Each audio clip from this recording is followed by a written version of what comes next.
Guys, this is Nick Lick here from Optimistic Realist MD. I'm here solo today, so Dr. Lou is not with us, but all three of us will meet again once this lovely isolation quarantine is finally over.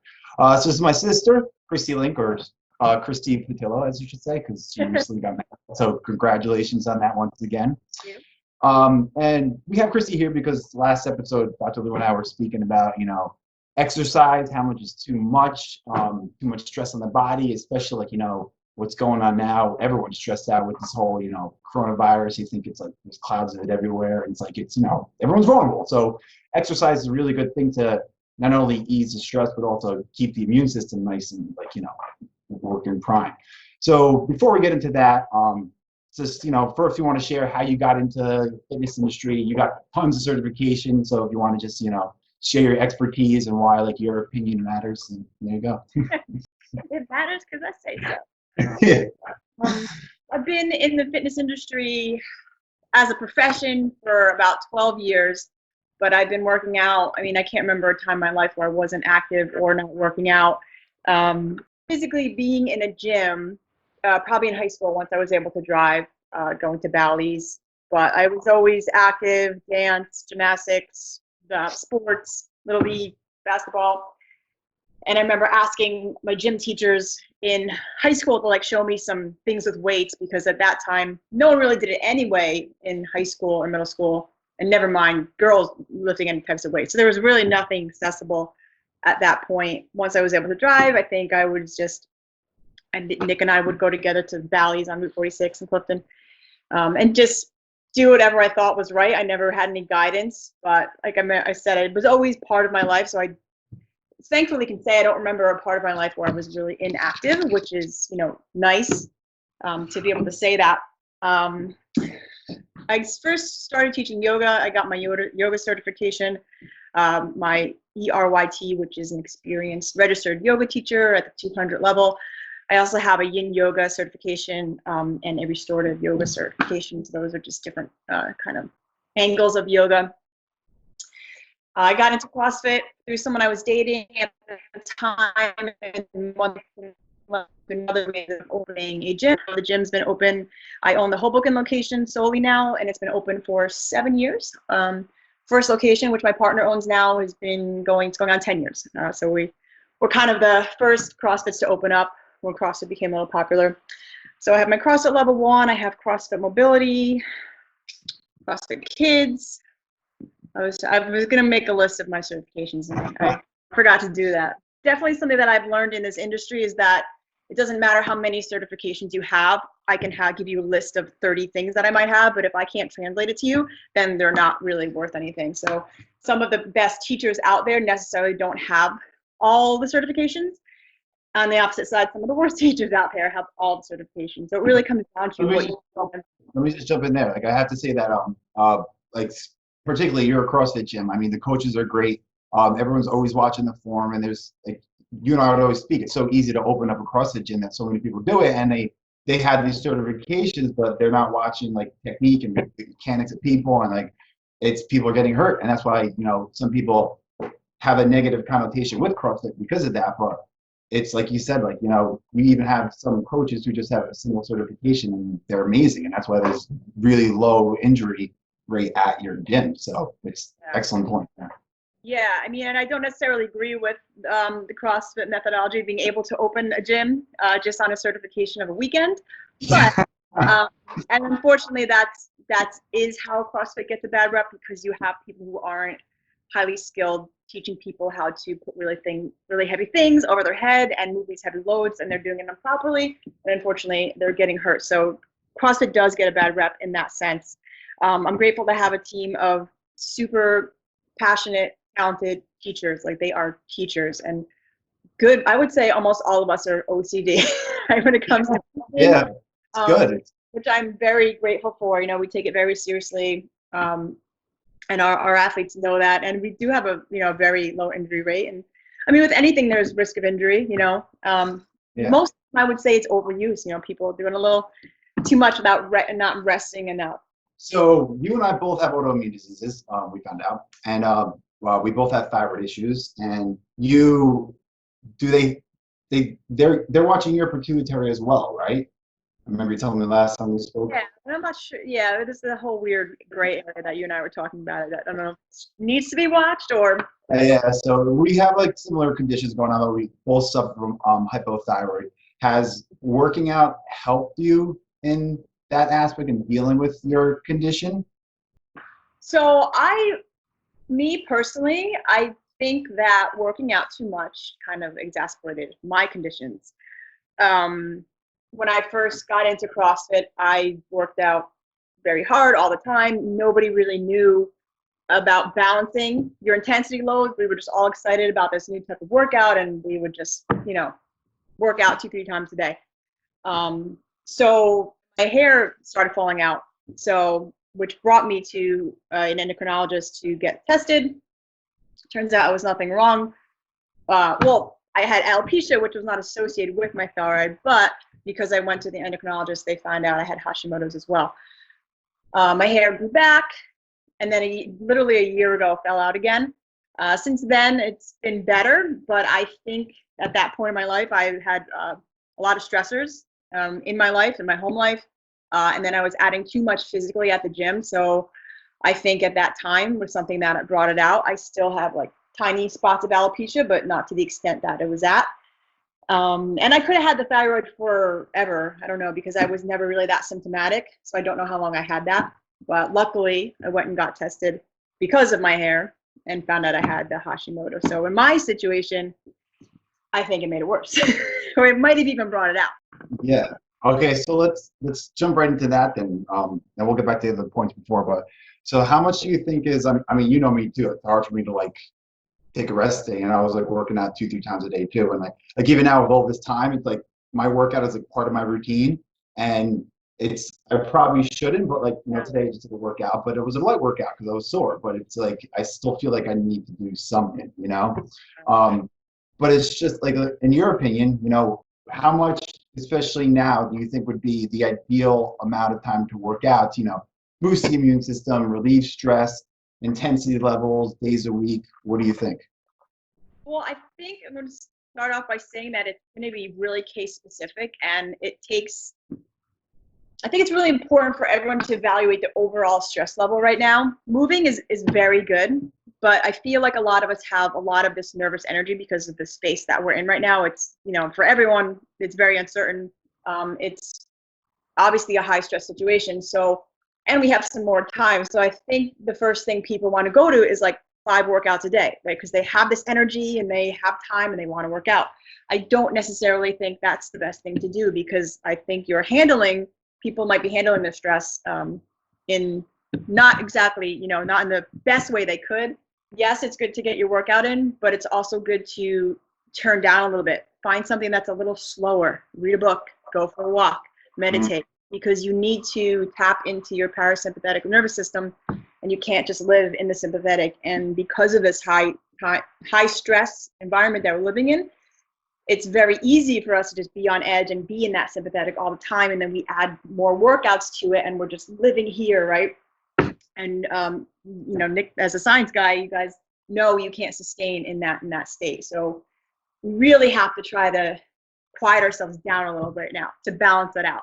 Yes, working out is okay. One time a day is definitely enough, right? If you can go 7 days a week, fine, because also your workouts might be different now. If you were used to lifting heavy weight, a lot of us only have maybe a dumbbell or a kettlebell to work with now.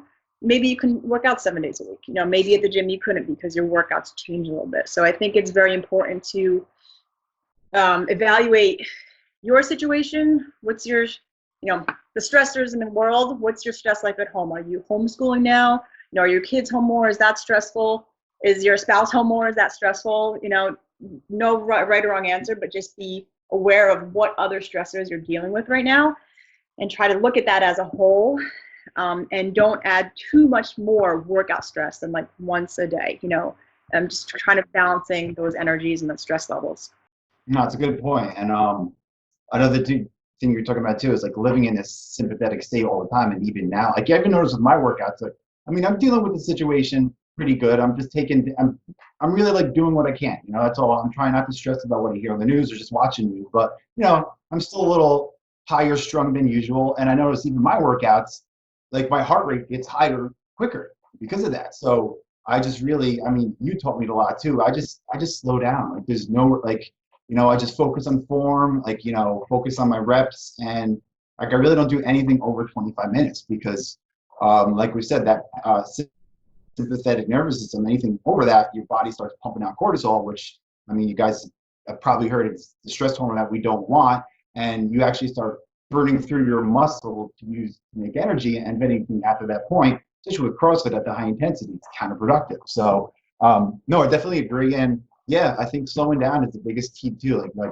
I mean, CrossFit is high intense, but it's like you don't need to kill yourself every day. And like, I mean, and you seem to walking. Like I've been trying to walk every day just to get out, get some fresh air, especially you have, an area where it's not highly populated, or you can wear a mask, do that. So, and then also meditation we were speaking about. I just recently started that about a year and a half ago, and there's like I don't leave my house before I meditate, especially now. It's just like it's I'll work out, shower, and then meditate, and it's just that like what's the word I'm over, like that, not anxiety, but that like but like you get like more pumped up after a workout, and then just the meditation just puts everything back down. And I know I'm trying to get Dr. Lou to meditate, but he says he meditates when he does dishes. So like, but it's really, it's just, but it's just about like really being present. And like I just sit down for 15 minutes in my basement, put on like calm music, and focus on my breath, and that's what really helps with me. So I know you actually have a lot more experience in meditation and yoga. So why do you think that's important for people to do? I mean, again, just going back to slowing it down for a second and taking a time for yourself, focusing on your breath, which is one of the easiest things to elicit that parasympathetic state, is just taking deep breaths. And it could be done anywhere, right? You don't have to sit in a meditation room to do that. I think when people think of meditating, they think of this like Buddha type figure, and like, like lengths can be different. Every day can be different, how you feel. Guided ones, I think, are really good for people who are just starting because it gives you something to listen to. Not putting pressure on yourself to think that you're just going to sit down and all of a sudden stop thinking for 20 minutes, because that's not going to happen either. It is a practice. But the benefits are, I mean, they go on and on, like, sleep, stress, confidence, just, it's, I mean, it can't even, the list goes on and on about how good it could be for you, and your mind, and quieting down, and your reactions to people, your reactions to life, handle things. It's just about being, it's being in the moment and observing what's happening, so that when you're outside of that moment, you're more aware of everything, of your body, of your mind, of your reactions, of the outside world. And so instead of just, making a hasty decision and maybe flying off the handle, you're able to take a second and maybe take a different approach that in the end benefits you more and causes you less stress. So it's really just learning about yourself, which can be scary, like. Yeah, I mean, well, I think I mean, I've seen so many like things posted on this, but like this is the perfect time for you to learn more about yourself with all this extra time you have in your hands. And like I really feel like I was anxious like the first couple of weeks, and then I just started like like walking for 4 miles. Like that was meditative to me, because I was just like like focusing on that. And then I feel like I got to know myself at a deeper level. And like what you were saying too about getting in stressful situations, like when I started meditating, I realized even at work, like if I would get observed by my supervisor, I would get that anxious feeling, but I wouldn't react to it. I would just be like, oh, that's normal, but like, I got this. And it was amazing how quick I was able to get over it. And I really attribute that to meditation. Even my students were like, Mr. Link, you're vibing really differently this year than I had last year. And it's really because of that. I just, it helps you not sweat the small stuff, make the best of the situation any way you can, and like let go of what you can't control. And I really attributed that all to meditation. So yeah, I agree with you. Yeah. So you're big into yoga. Are there any kind of meditative aspects with yoga that are beneficial, do you think, that people should? Yeah, so yoga is pretty much like moving meditation. Yeah. That. So essentially, instead of sitting in place, you're breathing throughout this sequence of movements, right? And carefully patterned sequence of movements that kind of flow together, so they feel natural. It's a slower pace of a class or practice, and the idea is to make your breath follow the movement. So you're still focusing on your breath, and here you get the benefit of moving your body, using your muscles, bringing the joints to full range of motion. So you get just a much more physical benefit as far as like your joints and your muscles go in the yoga practice. But essentially, it's a movement meditation. Yeah. So I always yell at myself that I should get into yoga, and I never do. But no, the few classes what was that? Everyone should, to be honest with you. Yeah. But no, the few classes that I took of you, like I just remember like the whole focusing on the breath. That was to me the best part, But I think every time I took your classes when I was injured and like I was hurting doing the moves, so I could probably do like too. But yes, okay, good. So how often do you work out? I would say right now maybe like 5 or 6. Mm. My workouts are much less intense right now, just because it's kind of the mood I'm in. Mm-hmm.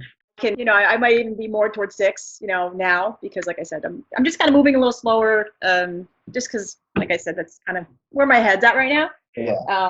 And that's just me trying to balance my overall stressor. So, I'm tuning my workouts down a little bit, so I'm able to work out more, right? Mm-hmm. If I was just normal life, I'm probably about five days a week on average, and that works for me. And everybody's different. A good way to think about it is that everybody's a glass, right? Oh, look, and I have 2 glasses. I got one. So, and this is not like a half full, half empty type comparison here. It's just everybody's glass is a different size. So everybody has a capacity to a work capacity and an overall load and stress capacity. Everyone's glass is different. So I might hit that in this glass. Someone else might have more space and they have more room in their glass. So someone else might be able to work out 6, 7 days a week and be fine. Yeah. So I think you really have to pay attention to yourself and pay attention to how your body feels. Are you getting injured all the time? You shouldn't be getting injured all the time. Are you, feeling totally like you got hit by a truck after your workouts? You shouldn't be feeling like you got hit by a truck after your workouts. So, evaluate what you're doing, how you're feeling. The average person, we're working out, so we're healthy and we're fit and we can do things with our kids and we can, function in life, unless we're talking about the really elite competitive people, most of us just should just feel good. So if you're not feeling good from your workouts, like if you're feeling like they're crushing you too much, I think it's important to reevaluate, what you're doing. Like I said, everyone's going to be a little bit different. Some people can handle a higher load and there's no underlying issues. So go for it, there's a handful of people at the gym who deal with other types of autoimmunes, and we've had this discussion too, just balancing that overall stress load. Maybe 7 days a week is too much for you. Maybe, just kind of reevaluate the intensity that you're bringing into your workouts. Mm-hmm. Working out every day is not bad, but just regulating your intensity level. Working out every day at a level 10, probably not the best idea, Well, yeah, you and I were talking, it was 2 days ago on the phone, but I was saying how like my workouts, again, become my schedule, and it's almost like therapeutic for me, because you just feel better afterwards. But the intensity is way down. I go slow. Like that would have taken me like 15 minutes, it's taking me like 25 minutes. I'm not using the heavy weight anymore. I think I stopped using heavy weights about a year and a half ago. And I lost a lot of weight, but it's because I wasn't lifting heavy and I didn't need to eat more food to sustain that. But my joints feel so much better, and just working out at I would say like I'm like a moderate intensity now. I'm like I'll take like 40-second rest between rounds, just because like I'm catching my breath, and I don't mind it. I feel better. Like I don't hurt. I'm not like feel like death the next day, and that's why I'm able to do it every day. And I'm just like, I didn't need to be working out at that intensity to be getting a benefit, So I think it's a good thing for some people to maybe slow down sometimes, and then you could use it every day. So yeah. Because you remember me when I first started CrossFit, I was just trying to go through everything super fast, and the form sucked, and it was just like, And now I'm slow, and everything's strict, and I feel like I still feel strong. I lost like over 10 pounds, So yeah, I agree with you. So Yeah, you just gotta find out what works. Like, should, yeah, should everybody be lifting weights? Yes, they should. How much depends on you. Like, my mom lifts weights. She's 72 or one. My mom. 71, yeah, 71. Is she lifting 200 pounds? No, but she's lifting weights. She's putting an external load on her body, which is gonna help her. Like, it's gonna help her muscles, it's gonna help her bones. Also practicing movements that bring your joints through full range of motion. Really important, because the good old saying, if you don't use it, you lose it, is 100% true, especially in your body. And it doesn't just pertain to your muscles, it pertains to your range of motion in your joints, right? So if you don't do this for a long enough time, your body will create scar tissue where you can't do that anymore. It's an energy conservation. Your body is very smart. So yeah, the less you take your joints to the full range of motion, the less you will be able to as you get older, because your body loses, your ligaments lose that water content and they get tighter. So right, if you're not constantly squatting, right, bending your knee to full range of motion, closing your hip all the way, you're not going to be able to do it as time goes on. So if you want to be able to move just in life when you're like 80, 90, moving right now is very important. Weightlifting, taking your joints to full range of motion. Yoga, right? That's one thing that intrigued me so much about yoga, is that you literally move in all these places that you never thought you could move, to just open your joints up. I'm just saying, like, guys, this is like going through the full range of motion, and I think most of my workouts are around compound movements. I don't really I don't do any isolation, like curls or tricep extensions, and I feel like those are the best. One, because that's mimicking how your body naturally moves, and two, the reason why you're able to handle more weight. So it's going to be, more beneficial. So what do you think about that? Yeah, I mean, they mimic how you move in life, right? Yeah. Yeah. There's a time and a place for everything. Are bodybuilding movements awesome? Yeah, they're awesome. They're not. I'm not saying don't do them, but if you're thinking about, creating a body that is more functional just in life, the compound movements mimic those, right? You're never just going to go like this in real life. Are you going to put it on the shelf? Yeah, probably. So, depending on what your goal is, like I said, nothing against bodybuilding at all. And the few people who I know are into bodybuilding also practice compound movements as well, because they mimic what you do, squatting, sitting on a toilet, it's the best, but yeah, compound movements, again, for that joint mobility and just mimicking things we do in life, picking something off the floor, a deadlift, if you know how to properly perform a barbell deadlift, you're most likely not going to hurt yourself when you're picking up something heavy off the ground in your house, right? If you don't know proper deadlift form, you have risk, picking up that heavy bag with bad form, and then, potentially hurting yourself. Yeah, it's usually those silly things that cause people to slip a disc and not something because they're just not thinking about the movement. And so, excellent point. Yeah. Another thing I wanted to talk about, just because Dr. Lou and I were talking about it, he started intermittent fasting, I think, over a year ago. And I don't know about you, but like the first couple of weeks, I was just like bored eating all the time, and I'm just like, whoa, I gotta stop. I was like chocolate. So I was like, so I was like, you know what? Let me try doing intermittent fasting again, because I think I did it. I think you and I both did it when it first came, like when you guys first opened one. It wasn't really a big thing. Remember the whole paleo and the fasting came out? It's like more popular, I would say, now than it was when paleo was a big thing, like 10 years ago. Yeah. So I tried it back then when I first started CrossFitting, when you guys opened a gym, and I stopped doing it because it was affecting my workouts, because I wanted to be intense, And now that my workouts they're just workouts for me to keep moving. I don't really care about the intensity. I tried it again. So I'm doing I would say like an 18, 19-hour fast I'm doing. Just been skipping breakfast, went back to black coffee. And I noticed like a huge change in like the way I could thinking clearer, and and I haven't really lost much weight because I just probably eat more for lunch and dinner now, you know. Have you like tried intermittent fasting and like I experience and what do you think?